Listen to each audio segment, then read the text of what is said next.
Hey friends, if audio services are not responding in Windows 11, then please watch this video. I will guide you through the resolution. Search for services in the Windows search bar and then go to services. Okay, now scroll down to the Windows audio service. Right click on it and select restart. Now once this is sorted, the next thing that you have to do is right click on the start button, select settings from the menu, go to the system tab, scroll down in the right pane to troubleshoot, click on it. Select other troubleshooters. Click on run corresponding to the audio troubleshooter. The next solution will be to update the audio drivers.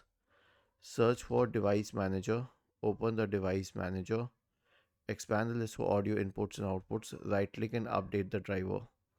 And right click and update all the drivers. Was this helpful? If yes, then please subscribe to the channel. If not, then let us know in the comment section of the video on how we could help you further. Thank you for watching this video and have a nice day.